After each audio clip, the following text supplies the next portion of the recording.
technology officer. And instead of seeing this, we'll just show some heads. There we go. So Liz, why don't you kick us off? Who are you? What do you do here? That's a really good question, Sean. It's probably one of the hardest I'm going to receive all 45 minutes. Um, VP of product, as my title says, which really encompasses, my job here is to shepherd the product vision of, Spiceworks and what we're doing, the value we're delivering, but also just to make sure, sometimes my job is shepherding as much as just getting out of the way. Our team is full of talented people who talk to all of you every single day, and they know and they hear what you want, what you need, what's going to make the difference in value. And so myself, along with Mark, really focusing on how do we enable an environment for success for our teams to execute, for products to come to life, for features to be delivered. And so that's a really exciting thing just to see as we, Mark and I, our tenure started really at the end of, or the beginning of last year or this year, and kind of seeing the things that we've both been able to focus on, but also evolve into has been awesome. To give you a little bit of background on me, so that's my current job and what I do, but going back for a little history lesson, I actually spent and started off my tenure at Oracle. So I spent about almost 10 years there doing a variety of different things, kind of starting off in the business analyst world, dealing a lot with data, which as any person knows, product manager's job is to be very data driven. Everything is off of data, making decisions, understanding what's going on. We love anecdotes, we love user research, but the data is really what's going to help us drive and make decisions. So I actually started my tenure off in the business analyst world, made my way over into kind of financial operations products, infrastructure products.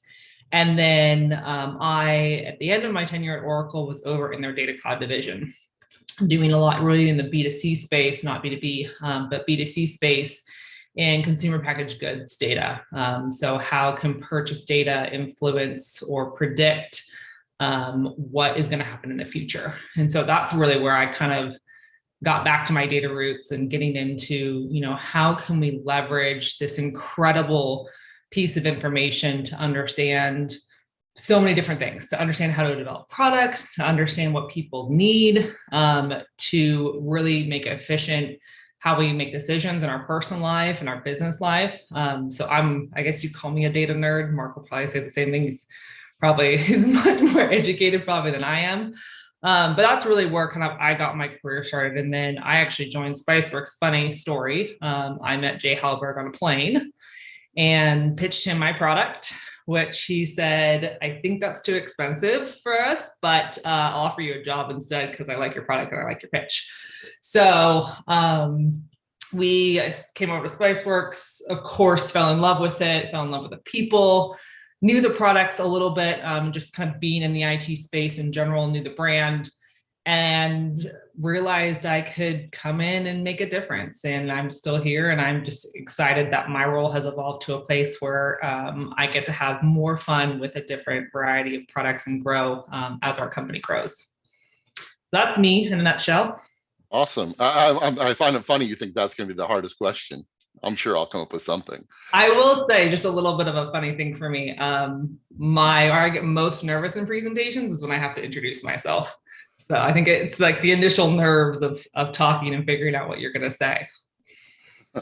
So Liz, while you've been here for a while, Mark, you're pretty new to Spiceworks Ziff Davis, but not new to the industry. So tell us a little bit about yourself. Sure. Really happy to be here. So I started with Spiceworks Ziff Davis last December through the acquisition of Aberdeen. So I've been in the industry for quite some time, 25 plus years.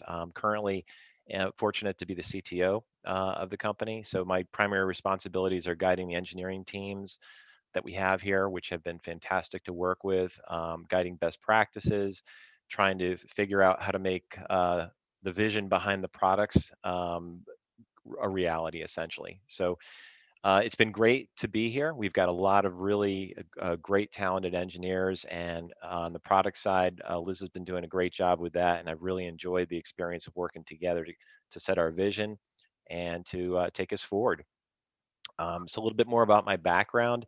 So I come from an electrical engineering and computer science background, so I'm definitely more in the software engineering space. I've worked in both engineering projects as well as IT sides.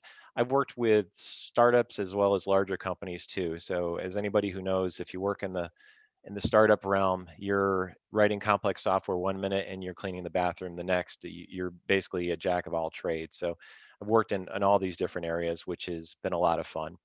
Some of the things that really excite me and motivate me are working to solve some really interesting and complex engineering problems. We've got some great engineering teams here that work from software engineering to data engineering into the data science realm. So we're covering the gamut there. So real exciting stuff. And I really enjoy building and working with some great teams. So it's really been enjoyable bringing teams together since I've been a part of the company and guiding people along, whether it's on new projects or how to direct their careers and everything. So it's been a great experience being here, and looking forward to see the things we have to bring forth. Awesome. So speaking of which, one of the things that came up, and this was around the time of the acquisition, is a lot of IT pros and members of the community were wondering, are we still going to build things for IT pros?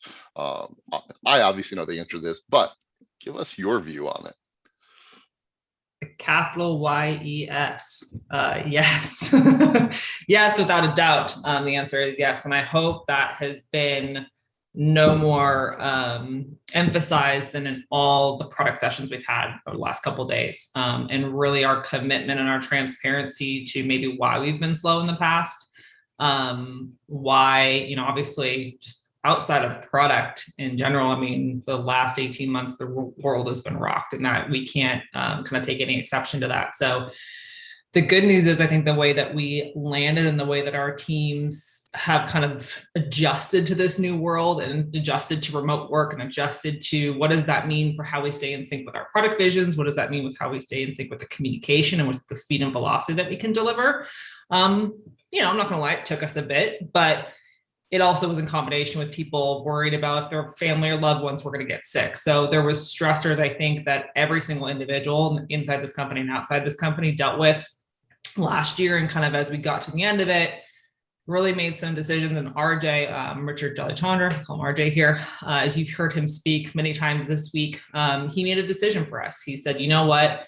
I've seen that our teams can be flexible. They're happy. They're settling in.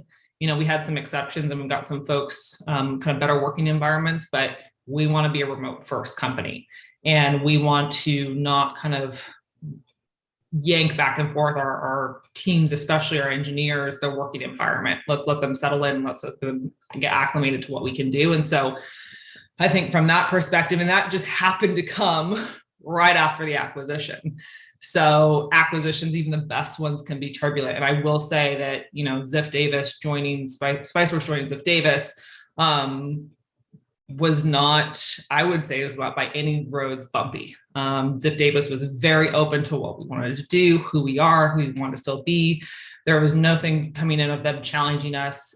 Should we still deliver value to IT pros? That was not even, that was the opposite question that they had. They said, how are you going to deliver more? What if we can do this, this, and this? We've got tools like Ookla, speed test, like you guys should connect with them, which we have been. And some of those things are still kind of in very active conversations.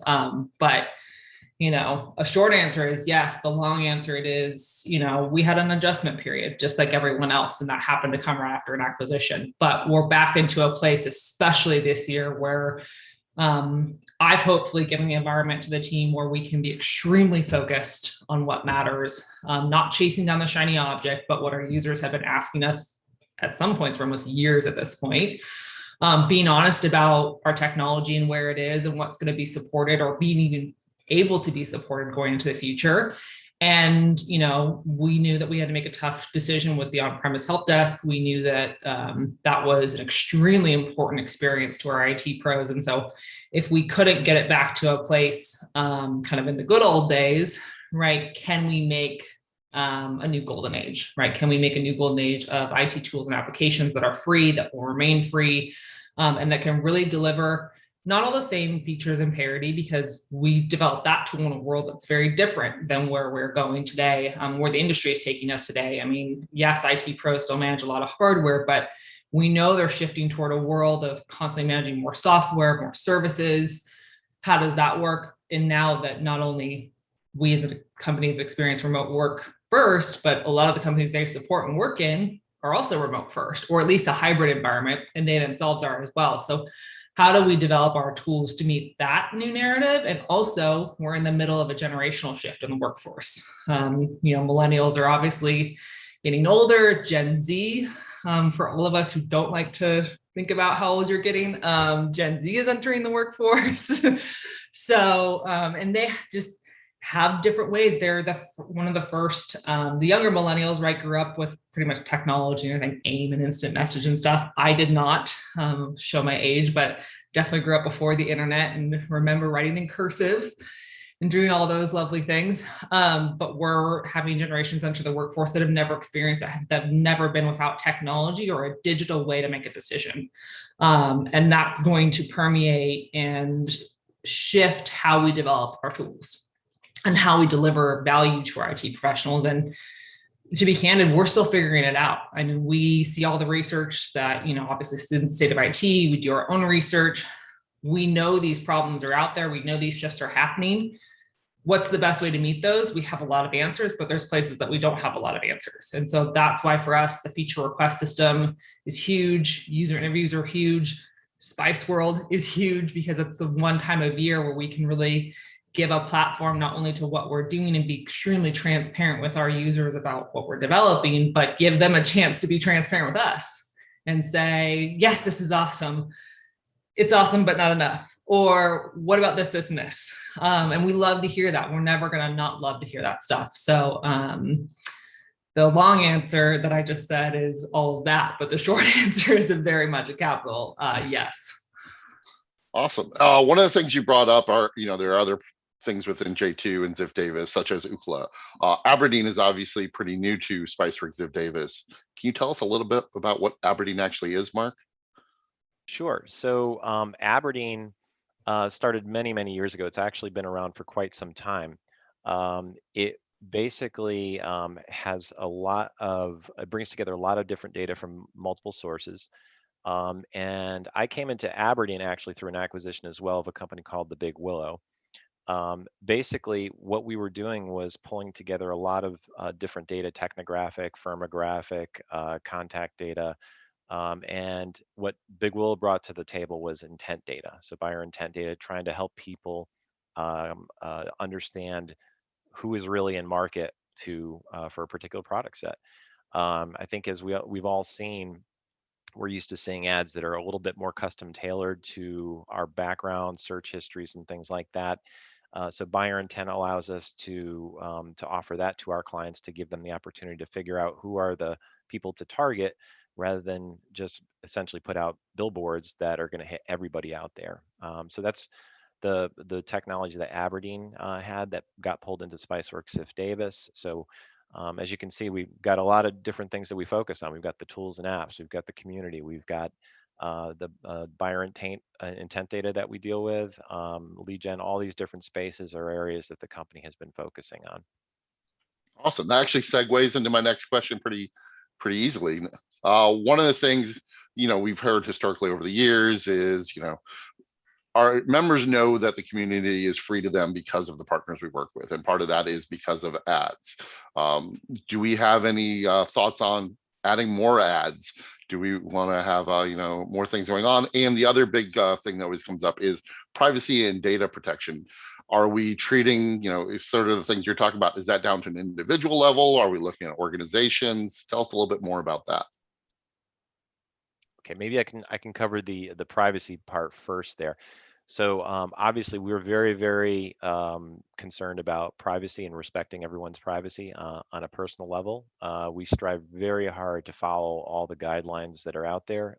We've seen a lot of things come out, GDPR in the United States. We've got CCPA and other guidelines. Canada and other countries are coming out with similar kind of guidelines. So we're really striving hard to make sure that we're following those best practices and guidelines to make sure that we're respecting everybody's privacy, giving everybody the opportunity to opt out or get what we call data subject access requests fulfilled so they can figure out what kind of data we do have and give you the choice to either have it removed or to opt out from certain pieces of things that we're offering here. So first and foremost, that's a big priority for us, whether it's at the personal level or not. And then from another perspective, I would say that a lot of the intent data pieces that I was talking about earlier are done at the account level, not necessarily at the personal level. If it was done at the personal level, it would be anonymously. It would be a matter of looking at a particular history, but not at any information that would be behind a particular person at all. So we're very sensitive about these kind of things. We try to respect everyone's privacy, and this is something I can assure you that we're going to continue to take very seriously going forward. Liz, what do you got for me? I mean, just to reiterate, privacy is the cornerstone of what we do. And privacy, not just in following all the rules and legislations, but also to make sure that our experience never feels predatory. It will never even be close to that, but that is something that, as Mark said, if we're going for an individual, usually it's like a personalization experience, right? And a lot of times that even is still at the account level, because while you as a